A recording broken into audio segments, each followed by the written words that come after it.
நடிகர் ரஜினிகாந்த், அமிதாப் பச்சன், மஞ்சு வாரியர், ராணா, ஃபகத் ஃபாசில், ரித்திகா சிங், அபிராமி, துஷாரா விஜயன் உள்ளிட்ட பலரும் இணைந்து நடித்துள்ள வேட்டையன் படம் இன்னும் சில தினங்களில் அக்டோபர் 10ஆம் தேதி திரையரங்குகளில் ரிலீஸ் ஆக உள்ளது.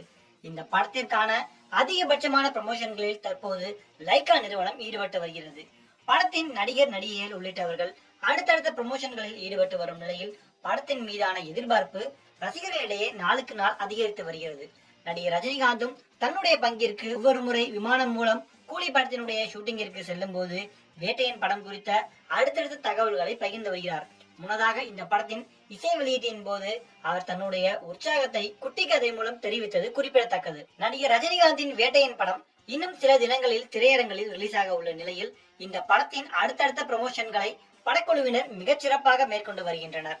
படத்தில் ஏராளமான நடிகர், நடிகைகள் இடம்பெற்றுள்ள நிலையில் அவர்கள் ஒவ்வொருவரும் ஒவ்வொரு நாளும் படம் குறித்தும், நடிகர் ரஜினிகாந்த் குறித்தும், இயக்குனர் டி.ஜே. ஞானவேல் குறித்தும் பல்வேறு சுவாரஸ்யங்களை பகிர்ந்து வருகின்றனர். அந்த வகையில் நடிகை துஷாரா விஜயன், மஞ்சு வாரியர், இயக்குனர் டி.ஜே. ஞானவேல், அபிராமி உள்ளிட்ட பலரும் அடுத்தடுத்து வேட்டையின் படம் குறித்த பேட்டிகளை கொடுத்து வருகின்றனர். இதனிடையே இந்த படம் குறித்தும் ரஜினிகாந்த் குறித்தும் பல விஷயங்களை தன்னுடைய தற்போதைய பேட்டியில் பகிர்ந்துள்ள வேட்டையின் படத்தின் இயக்குனர் டி.ஜே. ஞானவேல் தான் இதுவரை 2 படங்களை மட்டுமே இயக்கியுள்ள நிலையிலும் நடிகர் ரஜினிகாந்த் தன்னுடைய குரு பாலச்சந்தருக்கு கொடுத்த அதே மரியாதையை தனக்கும் கொடுத்ததாக தன்னுடைய பேட்டியில் குறிப்பிட்டுள்ளார்.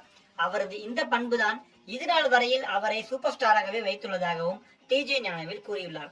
ரஜினிகாந்துக்கு எப்போதுமே ஸ்கிரிப்டுகளை படிப்பதை காட்டிலும் கேட்பதிலேயே விருப்பம் அதிகம் என்றும், தான் முதன்முறையாக வேட்டையின் படத்தின் கதையை கூறிய நிலையில் 2 தினங்களில் அதை உள்வாங்கிக் கொண்ட ரஜினிகாந்த் அடுத்தடுத்த படம் குறித்து பல்வேறு கேள்விகளை, சந்தேகங்களை தன்னிடம் எழுப்பியதாகவும், அதிகாலையில் கூட அவரது கேள்விகள் வாய்ஸ் மெசேஜ் மூலம் தனக்கு அனுப்புவார் என்றும் டி.ஜே. ஞானவேல் தெரிவித்துள்ளார்.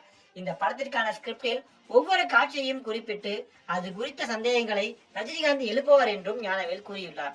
தன்னுடைய கேரக்டரை படத்தில் எப்படி எடுத்துச் செல்வது என்பது குறித்தும் ரஜினிகாந்த் திட்டமிட்டு அது குறித்து தன்னிடம் அதிகமான அளவில் பேசுவார் என்றும் ஞானவேல் கூறியுள்ளார்.